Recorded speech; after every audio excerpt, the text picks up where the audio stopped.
கிறிஸ்துவுக்குள் பிரியமானவர்களே, கர்த்தராகிய இயேசு கிறிஸ்துவின் நாமத்தினால் உங்கள் அனைவரையும் வாழ்த்துகிறேன். இன்று மனிதன் தன் மனதில் தோன்றுகிறபடி வாழ வேண்டும் என்று விரும்புகிறதை பார்க்கிறோம். மனதில் பலவிதமான விருப்பங்கள் உண்டாகிறது. ஆனால் நம்முடைய தேவனாகிய கர்த்தர் இருதயத்தின் காரியங்களை ஆராய்ந்து அறிகிற தேவனாயிருக்கிறார். இருதயத்தின் விருப்பங்களை நிறைவேற்றுகிற தேவன் நம் தேவன். யாரெல்லாம் அவரில் விசுவாசம் வைத்திருக்கிறார்களோ அவர்களில் அற்புதமான காரியங்களை, அவர்களுக்காக அற்புதமான காரியங்களை நம் தேவன் செய்து அவர்களுக்கு மன மகிழ்ச்சி அருளுகிற ஆண்டவராயிருக்கிறார். நாம் நீதிமொழிகள் 17:22 வாசிக்கிறோம், மன மகிழ்ச்சி நல்ல ஔஷதமாகும். ஔஷதம் என்றால் நல்ல மருந்தாகும். கர்த்தருக்குள் இருக்கும் மன மகிழ்ச்சியானது நமது ஆவி, ஆத்மா, சரீரத்துக்கு நல்ல சுகத்தை தரக்கூடிய மருந்தாக இருக்கிறது. இந்த ஔஷதம் தேவ கிருபையினால் நமக்கு உண்டாயிருக்கிறது என்று சொல்லி நாம் பார்க்கிறோம். கர்த்தரிடத்தில் நீங்கள் மனமகிழ்ச்சியாக இருக்கும்பொழுது சரீரத்திலும் ஆவியிலும் உங்கள் ஆத்மாவில் பூரணமான மகிழ்ச்சி, சந்தோஷம் உண்டாயிருக்கிறத பார்க்கிறோம். பிரியமானவர்களே, மன மகிழ்ச்சி நல்ல ஔஷதமாகும். சங்கீதக்காரன் சொல்கிறார், சங்கீதம் 119 174 உம்முடைய வேதமே எனக்கு மன மகிழ்ச்சி ஆகும் என்று சொல்லி, வேத வசனமானது நமது அனுதின வாழ்க்கைக்கு உபதேசங்களாய், போதனைகளாய், பாதைக்கு வெளிச்சமாய், நம்முடைய கண்களுக்கு, நம்முடைய பாதைக்கு தீபமாய் இருக்கிறது என்று சொல்லி பார்க்கும். இந்த உலகத்திலே நாம் எப்படி வாழ வேண்டும், எவ்விதமாய் நம் கர்த்தருக்கு பிரியமாய் இருக்க வேண்டும் என்று வேதம் நமக்கு தெளிவுபடுத்தி காட்டுகிறதை பார்க்கிறோம். ஆகையால் வேத வசனங்களை நாம் அனுதினமும் தியானிக்கும் பொழுது, வாசித்து தியானிக்கும் பொழுது நமக்கு வேதம் தான் நமக்கு மன மகிழ்ச்சியாக இருக்க முடியும். பாருங்க, மன மகிழ்ச்சி எதனால் உண்டாகிறது? வேத வசனத்தினால் நமக்கு மன மகிழ்ச்சி உண்டாகிறத பார்க்கிறோம். அப்படி மன மகிழ்ச்சி உண்டாகும் என்றால் அதுதான் நமக்கு நல்ல ஔஷதமாக, மருந்தாக இருக்கிறத பார்க்க. பவுலும் சீலாம் சிறைச்சாலையில் ஜெபம் பண்ணி தேவனை துதித்து பாடினார்கள் என்று சொல்லி அப்போஸ்தலர் 16ஆம் அதிகாரத்தில் பார்க்க முடியும். பாருங்க, அப்பொழுது என்ன நடந்ததாம்? சிறைச்சாலையின் அஸ்திபாரங்கள் அசையும்படியாக பூமி அதிர்ந்து கதவுகள் திறவுண்டதாம். எல்லாருடைய கட்டுகளும் கலன்று போயிற்று. சிறைச்சாலைக்காரன் மிகவும் பயந்து நித்திரை தெளிந்து சிறைச்சாலையின் கதவு திறந்திருக்கதை கண்டு மிகவும் பயந்து தன்னை கொலை செய்து கொள்ள போனான் என்று சொல்லி பார்க்கும். அப்பொழுது பவுல், நாங்கள் எல்லாரும் இங்கே தான் இருக்கிறோம், உனக்கு கெடுதி ஒன்றும் செய்து கொள்ளாதே என்றார். உடனே சிறைச்சாலைக்காரன் உள்ளே ஓடி அவர்களுக்கு முன்பாக விழுந்து, ஆண்டவன்மாரே, ரட்சிக்கப்படுவதற்கு நான் என்ன செய்ய வேண்டும் என்று சொல்லி கேட்டான் என்று சொல்லி பார்க்கும். கர்த்தராகிய இயேசு கிறிஸ்துவை விசுவாசி, அப்போது நீயும் உன் வீட்டாரும் ரட்சிக்கப்படுவீர்கள் என்று சொல்லி பவுல் சொன்னார் என்று சொல்லி பார்க்கும். அவர்களுக்கு தேவனிடத்தில் விசுவாசம் உள்ளவனாகி வசனத்தை என்ன பவுலும் சீலாவும் போதித்தார்களோ அந்த வசனத்தின் அடிப்படையில், அவங்க போதிக்கப்பட்ட வசனத்தின் அடிப்படையில் ஞானஸ்தானம் பெற்று தேவனிடத்தில் விசுவாசம் உள்ளவர்களாகி மன மகிழ்ச்சியாக இருந்தார்கள் என்று சொல்லி பார்க்கும். ரட்சிக்கப்படும் போது நமக்கு மன மகிழ்ச்சி உண்டாகிறத பார்க்கும். கர்த்தராகிய இயேசு கிறிஸ்துவை தேவன் என்று, ராஜா என்று ஏற்றுக்கொள்ளும் போது, என் ஆண்டவர் என்று ஏற்றுக்கொள்ளும் போது நமக்கு மன மகிழ்ச்சி உண்டாகிறத பார்க்கும். மன மகிழ்ச்சி எதனால் உண்டாகிறதாம்? ஆண்டவரை ஏற்றுக்கொள்ளும் போது, இயேசு கிறிஸ்துவை ஏற்றுக்கொள்ளும் போது மன மகிழ்ச்சி உண்டாகிறது.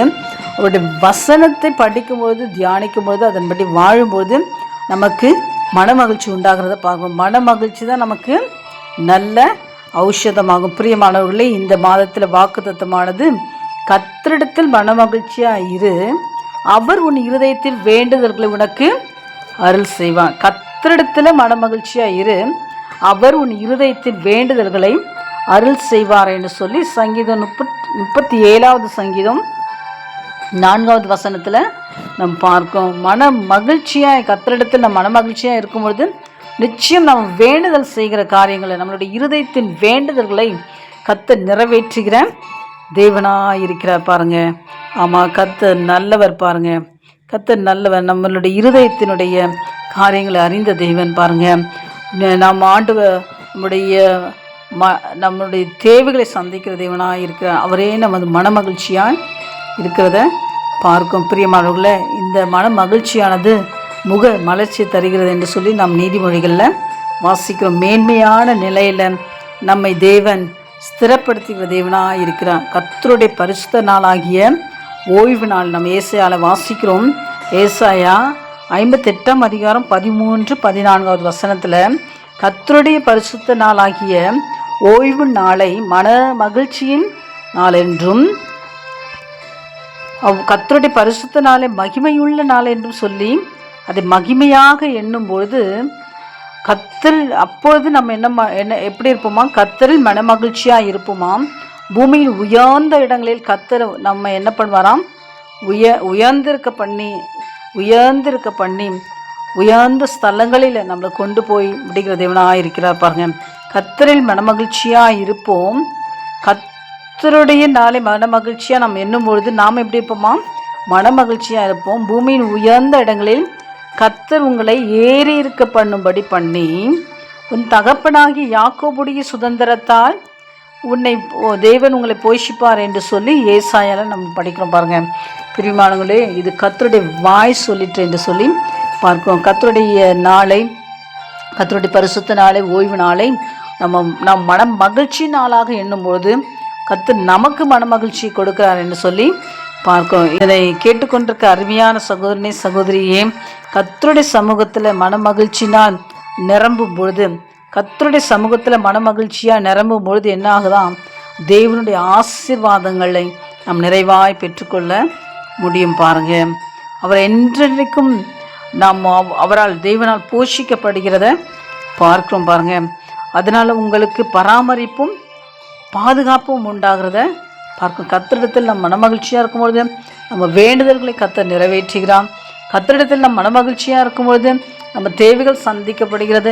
கர்த்தரிடத்தில் மனமகிழ்ச்சியாக இருக்கும்பொழுது நாம் பரிசுத்த நாளை, ஓய்வு நாளை இப்போ மனமகிழ்ச்சியாக எண்ணும் பொழுது நமக்கு மனமகிழ்ச்சி உண்டாகிறத பார்க்கிறோம். ரட்சிக்கப்படும் பொழுது, ஆண்டவரை ஏற்றுக்கொள்ளும் பொழுது நமக்கு மனமகிழ்ச்சி உண்டாகிறத பார்க்கும். வேத வசனத்துக்கு முக்கியத்துவம் கொடுக்கும்பொழுது மனமகிழ்ச்சி உண்டாகிறத பார்க்கிறோம். மனமகிழ்ச்சி முக மலர்ச்சி தருகிறது என்று சொல்லி பார்க்கும். பிரியமானவர்களே, மன மகிழ்ச்சி நல்ல ஔஷதமாக இருக்கிறது என்று சொல்லி பார்க்கும் பாருங்க. இந்த மாதத்தில் கூட இந்த மாதத்தில் மாத்திரமல்ல, தொடர்ந்து உங்கள் வாழ்நாள் எல்லாம் கர்த்தரிடத்தில் நீங்கள் மன மகிழ்ச்சியாக இருக்கும் பொழுது தேவன் அருளும் நன்மைகளை நீங்கள் சுதந்திரித்து கொள்ள முடியும். நிச்சயமாகவே தேவன் உங்கள் வேண்டுதல்களை உங்களுக்கு அருளி செய்கிற தேவனாக, உங்கள் தேவைகளை சந்திக்கிற தேவனாக இருக்கிறார் பாருங்க. நிச்சயம் கர்த்தரிடத்தில் நீங்கள் மன மகிழ்ச்சியாக இருங்க. நிச்சயம் கர்த்தர் பெரிய காரியங்களை செய்வார். ஜெபம் பண்ணுவோமா? கண்களை மூடி ஜெபம் பண்ணுவோம். நல்ல தகப்பனே, இந்த அருமையான வேலைக்காக நன்றியோடு துதிக்கிறோம்.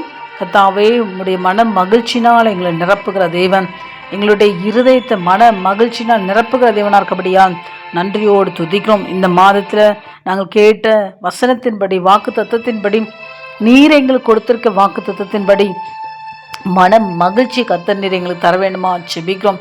எங்கள் அனைவருக்கும் மன மகிழ்ச்சினால் நிரப்புங்க சுவாமி.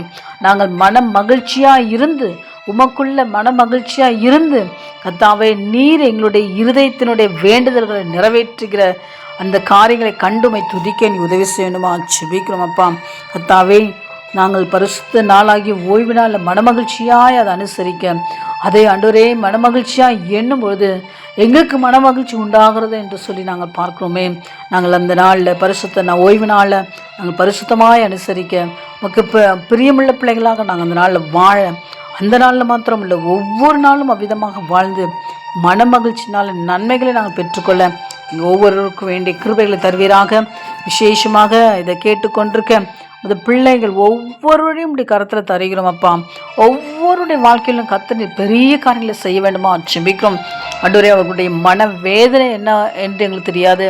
இதை கேட்டுக்கொண்டிருக்கும் அந்த பிள்ளைங்களுடைய இருதயத்தில் அடிக்கடி அவங்களை வேதனைப்படுத்துகிற காரியம், மனதை துக்கப்படுத்துகிற காரியம், மனதை வேதனைப்படுத்திக்கிற காரியம் உங்களுடைய இருதயத்தின் ஆழத்திலிருந்து அவைகள் நீக்கப்பட்டு போவதாக.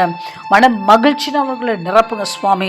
இதனால் கிடைக்கிற மன மகிழ்ச்சினால் உண்டாகிற எல்லா சந்தோஷத்தையும் சமாதானத்தையும் அவர்களை ஆவி ஆத்மா சரீரத்தில் பெற்று சுகமாய் வாழ நாங்கள் வாழ்த்துக்கிறோம் அப்பா, ஜெபிக்கிறோம் அவர்களுக்காக.